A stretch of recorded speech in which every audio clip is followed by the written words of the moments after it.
In today's digital age, smartwatches are swiftly taking the place of traditional cell phones for children. This shift is not just a trend. It reflects a significant change in how young people communicate and interact. Let me share a personal story that illustrates this point. Recently, I witnessed a lively debate between my two sons as they exited the school bus. My eldest, who is wrapping up his second year of high school, was the first to step through the door, grumbling about the incessant chatter of his younger brother and his sixth-grade friends. Just then my 12-year-old burst in, ready to voice his frustration. "It's because we're the only ones who don't have phones," he exclaimed, and I couldn't help but agree with him.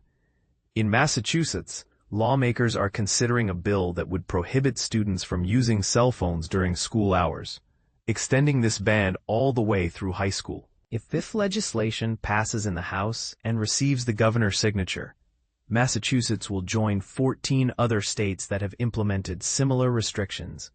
While students may still be glued to their Chromebooks, the absence of cell phones is expected to create a more focused learning environment.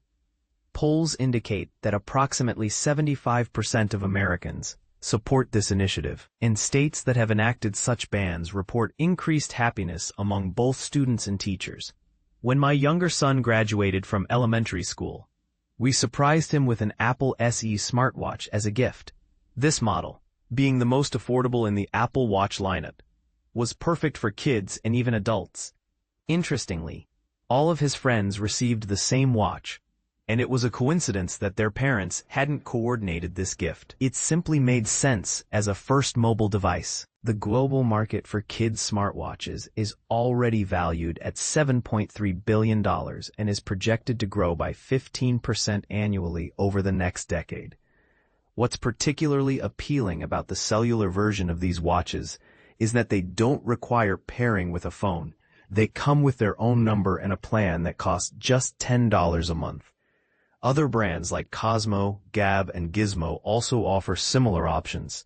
The voice texting feature works effectively, and the watch includes a location tracker, GPS, and access to various apps, which parents can choose to enable or disable.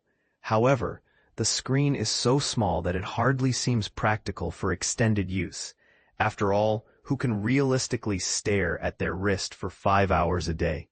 Speaking of screen time, surveys reveal that the average American spends about 5 hours on their phone each day.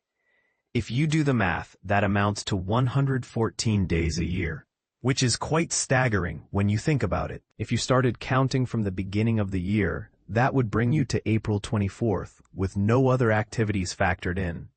My 12-year-old remains phone-free, and I sometimes wish I could join him in that lifestyle. For the second summer in a row, I've watched him wake up, curl up on the couch, and communicate with his friends through his wrist like a character from a sci-fi movie. "Does anyone want to go fishing or play soccer at the school? Let's do something," he often asks. After breakfast, he hops on his bike, checking in with various questions and requests, while his older brother eventually plops down on the couch, engrossed in his phone. My eldest received his phone as a Christmas gift in 8th grade, which is relatively late compared to many of his peers. However, it didn't take long for him to start using it excessively, just like everyone else. The proposed Massachusetts bill aims to ban phones from bell to bell, with hopes that this will enhance students' mental health and social interactions, while reducing the distractions caused by the most influential device of our time. The bill has garnered support from Governor Healy and the two largest teachers' unions in the state. However, there are concerns from some opponents regarding safety in emergencies and the potential loss of opportunities for schools to teach responsible screen time usage. While those concerns are valid, they may also be overly optimistic. If the House approves the bill, which passed the Senate with a resounding 38-2 vote, it will take effect for the 2026 to 2027 school year. This means my younger son will graduate high school without ever having a phone in school to distract him. In contrast, his older brother may reminisce about being part of the last generation that spent countless hours glued to their phones before society recognized the antisocial and potentially harmful effects of such behavior. What do you think about this shift towards banning phones in schools? Is it a necessary step for improving student well-being, or does it overlook the importance of teaching responsible technology use? I'd love to hear your thoughts in the comments.